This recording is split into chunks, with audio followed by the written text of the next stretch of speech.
So, what is philosophy? Yeah. Obviously, probably many of you already know this. I won't spend too much time on the basics, but we do need to have just a little bit of overview of what the basic terms are, what they're referring to, because we may have some people that are brand new. Love of wisdom, philosophia, love of wisdom. Socrates famously said, the examined life is the only life worth living. Now, technically, he said the unexamined life is not worth living, but I'm paraphrasing to say, look, basically, he's just telling you that if you're just going through the motions day to day, if you've never sat down to contemplate what is life, who am I, what's the meaning of all this, is there a point to life, does the universe have a beginning, right? If you've never thought about those things, then you're kind of like a boring ass rock. And literally that's how I think, some of the Greek philosophers would sort of, so especially the ones that kind of had disdain for the masses, right? Some of these guys would just be like, these people are really no different than rocks. And they're even going to liken some of the people to rocks because they're weighed down by the cares of this world and the material possessions and pleasures, right? The base passions or whatnot. They keep people focused not on the here and the now, or excuse me, not on the transcendent or on the ideal or on the true or whatever, but on the here and the now. And so they're kind of like determined NPCs. This is the ancient Greek idea of the NPC. And I think if we were to think of somebody like Socrates, who will be the teacher of Plato, he would definitely resonate with the NPC meme, right? He would probably be etching it out on tablets, right, and showing it to his fellow philosophy students in his class. And so the idea here is that we want to not just go through the motions, but we want to understand the world and not just have knowledge. This is an important distinction that will come up in the early Greek philosophers, not just having a bunch of data, right? There's a difference between, some guy who's just a spurg and like memorizes sports statistics, right? What's the Dustin Hoffman character? Rain Man, right? Would you call Rain Man wise? No, he's just a sort of weird savant, spurg, right? But what about a situation where, take whatever you think of the Bible, take the character of Solomon. Solomon in the Bible and Ecclesiastes, Proverbs, he's touted for his wisdom. And certainly he, according to the Bible, knew a lot of things, but he wasn't just a key figure in history because he knew facts and could list them on a spreadsheet or whatever, right? Ancient Hebrew spreadsheet. But because he had the application of that knowledge in the right way at the right time. And that's kind of what we're shooting for wisdom. So again, not just love of bare knowledge, but love of wisdom, the appropriate virtuous application of that knowledge at the right time and in the right way. Those are going to be some of the key questions that come up for philosophy and what a philosopher is. What are we after here? What do we do? What is a philosopher? What do they do? There's some of the basic questions they're going to be looking at. Philosophers do things like cross-examine. We want to know, is what's being said to me coming from a rational, reasonable place? Is somebody lying to me? Are they trying to scam me? Are they duping me? Am I watching movies that are full of propaganda? Right? Maybe I want to analyze this movie and say, hey, wait a minute, this is Raytheon Boeing trying to sell me on some new Pentagon war that has, the face of Jessica Chastain and Matt Damon on it or whatever, right? So I'm cross-examining a piece of art or a piece of propaganda in that case, right? You're going into law, you're going into business. You want to cross-examine to see if this is a good deal. I don't know, is it? So what you might have thought isn't really the domain of philosophy, for philosophers, it is philosophy. Right? We're engaged in cross-examination. Obviously, you could apply the law court. I mean, I think hopefully the law court example is obvious there. Self-evident. I have to go into that really, but cross-examination could come into anything. It could come into a conversation that you're having at Thanksgiving dinner, right? You're trying to convince your family members of their terrible politics, right? And how they're idiots for believing the normie story of 9/11. Who knows, right? So let's say you're having that conversation and you want to cross-examine, you want to analyze their bad arguments. So that's something philosophers are interested in. Philosophers are analytical. That means they do analysis. Now, not every philosopher is always engaged in this, but it's certainly part of what philosophers do. And that's obviously very valuable. It's valuable in today's world. Obviously, a lot of what we do, whether it's economics, whether it's the arts, whether it's computer programming, whatever you're into, you're going to need the skills and tools that allow you to be highly analytical. As we get into modern philosophy, this actually becomes its own branch of philosophy, analytical philosophy, which is sometimes contrasted with continental philosophy in the modern period. It's not exactly what we're talking about here. We're just speaking in a more general sense, but it will actually become its own kind of school, so to speak, of philosophy. So philosophers are definitely engaged in analysis, and primarily we're engaged in analysis of what? Those three things that we talked about at the beginning, that subdivision: epistemology, metaphysics, and ethics. That's in philosophy. But again, this is one of the unique things about philosophy, is that philosophy can be a philosophy of anything. And that might sound weird at first, but if you think about it, if you think about some of the famous modern philosophers, there is, of course, the character of Zizek. If you've seen Zizek, he does the philosophy of the toilet. Now, that seems ridiculous, but that's exactly what Zizek does. He's one of the most famous living philosophers out there today, one of the few existing, still explicitly sort of Marxist philosophers. And Zizek, who, recently debated Jordan Peterson, for example. No. Zizek does analysis from a Marxist vantage point of things like toilets. And on the one hand, that's kind of ridiculous, but at the same time, you think, well, toilets are part of our lives, aren't they? We spend quite a bit of our time on the toilet, right? So is it theoretically possible that you could do a analysis of toilets? Sure. Because didn't they say at one point that, I don't know, Trump has a golden toilet? I don't even know if that's true, but does Trump have a golden toilet? What does that signify in terms of the figure of Trump? Saudi princes with golden toilets, right? So this is sort of beautification of a ritual that is very mundane, but also sort of, base and gross, right? Shitting, right? So a philosophy of shitting. Now I'm being kind of, silly here, but I'm also kind of making a point that it really is the case that you can do a philosophy of anything. For example, in some of my grad classes, we were getting into some of the guys who had done, I forget the guy's name, but he's a semiotician guy who had done a analysis of comedy, philosophy of comedy. Right? What is it that makes us laugh? What is it that makes this thing funny versus absurd and not funny? What is it that makes, faces funny? You could do a philosophy of anything, is my point. So it's broad in its scope, in that it will range from a philosophy of things in the domain of philosophy, knowledge, metaphysics, ethics, to weird and sort of fanciful figures and characters in philosophy who do philosophies of anything. We can do the philosophy of literary theory. We can do the philosophy of music. We can do the philosophy of comedy, as I said. So again, there's a potentially a philosophy of anything, and an analysis of anything from this kind of perspective. Philosophers are not just analytical, however, they are also intuitive. There's a lot of creativity actually that goes into the process of philosophy.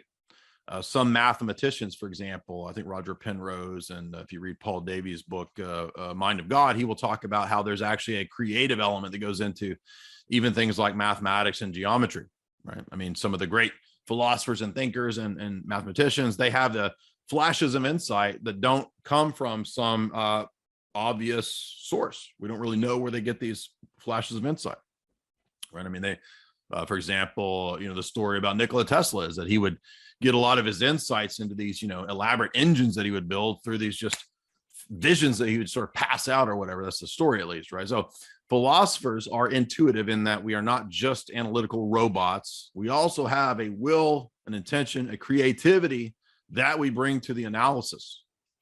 Again, we can be analyzing anything. It doesn't matter.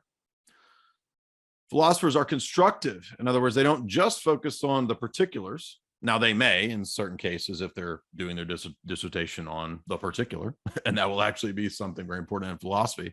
But generally speaking, the philosopher is not just concerned with that. He also wants to get a big picture. He wants to construct a total picture about what's going on, what's our situation in the world, what does life mean, etc. Is there meaning and order in the world? Is there meaning order to be found, right? These are the kinds of questions that we're going to be asking. And so philosophers are constructive in that they seek to build a total picture. Now, there's limits to that. Obviously, we don't mean it in a literal sense of like, I'm going to build a total picture of everything in reality and everything that exists. Now, some of the technocrats might think that with total information awareness and, this kind of Internet of Things, they might think that. But typically speaking, outside of these sort of maniacal mad scientist positions like the technocrats, typically philosophers, the people that we're going to be analyzing and looking at, are seeking a total picture within some fixed domain or within some general framework. Okay, they're not looking for or attempting to create omniscience. However, we're going to see in some cases where they actually do try to reach that, right? We're going to see with, for example, Descartes. Descartes is going to try to find this indubitable and infallible reference point. Hegel will try to find this sort of omniscience or pseudo omniscience within his process philosophy, for example. But typically, that's not what we're doing. However, many of them will try to build world systems, right, from scratch. And that's something that we want to pay attention to. So you guys want to jot down your questions and just save those for the end. And you can feel free when we get to the end to come back to questions at any point. So just jot down if you want to, that you want to ask a question about sort of stuff early on. But it might be better to wait until we get through some of this preliminary stuff before we start taking any questions. Philosophers, thus, this is more so my approach, because some people would disagree with this, but I think that philosophy and what philosophy is really about is worldview thinking. This is the attempt to characterize and systematize man's knowledge and experience and show how these things are interrelated.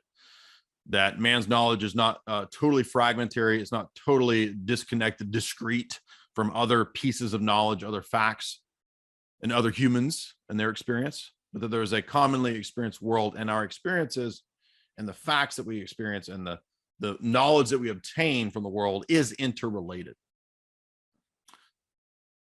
There is a world historical, we might say. There is a world view from which man can build a system and posit, right, facts about the world, predicate things about the world. And lastly, philosophers are concerned, in my view, with presuppositions. Now, this is specifically what the philosopher will be doing as he does philosophy, right? As we go through the history of philosophy, you're going to notice that each philosopher kind of does this thing where he reads the guys before him, and especially maybe the generation right before him, and he critiques. Philosophy doesn't have to be relegated to only critique, but critique is going to be crucial to the entire process of philosophy in the history of the West. Each guy will be critiquing the guy before him, pretty much across the board. There might be a few outliers here and there who try to do different things, and maybe they pop up and they just focus on maybe literary theory, philosophy of aesthetics, something like that. But most of the big people that we're going to be focusing on are the ones that are known as the big philosophers. They're typically concerned with critiquing the presuppositions, the basic commitments and assumptions of the guys that came before. So that's what we're going to be doing as well.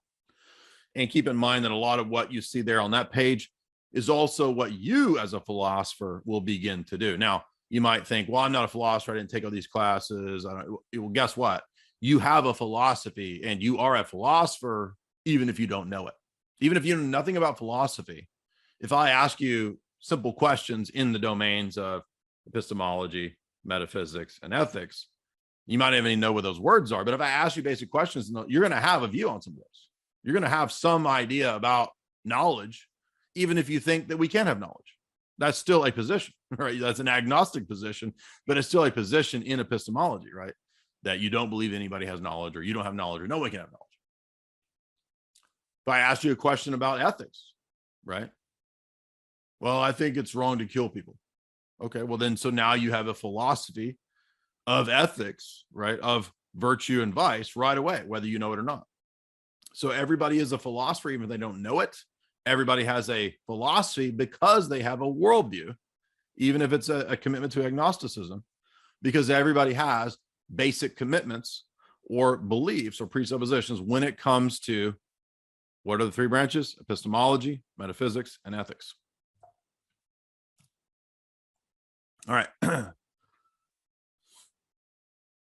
Why? One more point here. I'll try to go through this kind of quick because I don't want to spend too much time on this. Is kind of a restatement of kind of what we talked about before. A lot of times people hear about philosophy and they'll say philosophy is useless and impractical word salad. I can't tell you how many times in the last 20 years I've heard this. And my most oft repeated boomer phrase when I chose to study philosophy, every boomer, oh, the philosophy corporation's hiring around you. They thought that was the greatest joke ever, right? I never thought it was funny. That was dumb the first time I heard it, and I still hear it. Still dumb. But these are common objections that most people have to this whole domain. And it's why, for example, people like Neil deGrasse Tyson, a few years ago, if you guys remember, basically said, don't waste your time. Philosophy is a useless enterprise. I wonder why he was so emphatically opposed to philosophy. Well, it might be because he doesn't fare very well when asked philosophical questions. So that might have something to do with maybe more of a personal motivation. But what are some of the pros then, again, that what does philosophy help us do, right? So maybe you're not so interested in what philosophers do. How does it help you? What do I get out of this? Philosophy helps us to think creatively because it makes us better at analysis, as I said, of anything. You're not going to fall for bad arguments. You're not going to fall for fallacies. You're not going to fall for dumb, stupid arguments. For example, emotional appeals. Now, I know that one of Richard's buds has taught a really excellent logical fallacies course, right? And one of those logical fallacies that comes up all the time, for example, is something like emotional appeal, right? Oh, you don't want to support the war effort in XYZ country? I guess you hate the kids in those countries, don't you? I guess you want the kids to die, right? You want Saddam to kill the kids, right? These are all ridiculous emotional appeals, right? In other words, only a person who adopts their position cares about kids. Well, that's a fallacy, right? So understanding philosophy helps us to think critically, makes us better at analysis of anything. It doesn't have to be politics. It's going to help you analyze, again, business situations, right? Business deals. It's going to help you analyze the crypto market, right? For example, crypto deals a lot with human emotions and human psychology, right? If whales are dumping, you know that people are going to follow the whales and dump. So it's going to make you better at analysis if you know the modus operandi of human operation in markets, for example. And that's involved with that involves philosophical critical thinking, even if we don't know these terms. Philosophy helps us think creatively. As we said, we have new approaches and angles to things. I remember one of my philosophy professors made a good point when I was first coming into philosophy, and I met with him and I said, I don't know if I should choose this as a profession. I said, because, I just don't know if I'll be able to get a job and make money and do this and he said, well, I know a really famous guy who studied a lot of philosophy that you might have heard of. And I said, who's that? He said, Steve Martin. So Steve Martin used a lot of his philosophy to go on into the world of comedy. So I'm not guaranteeing you, that I'm going to teach you to be some great comedian if you study philosophy, but he's an example of a person who studied philosophy. And I don't know if he just did undergrad or if he went further than that, but he utilized that to kind of give him a unique approach to comedy. And although we look back on Steve Martin as kind of a typical, boomer 70s, 80s comedian, when Steve Martin came out in the 70s, he was very unique and very weird and odd in his approach. And I think that, and as my professor was arguing, that had to do with his taking of a lot of philosophy classes when he was a younger guy. So philosophy does help us to think creatively because it gives us new angles and new ways to approach questions and things in the world. Philosophy helps us systematize and particularize knowledge. Again, a classic example of this is that the taxonomy that we still use today for animals, kingdom, phylum, species, etc., genera, that's from Aristotle. Aristotle, the great philosopher of Greece, the student of Plato, gives us that taxonomy that we still use today.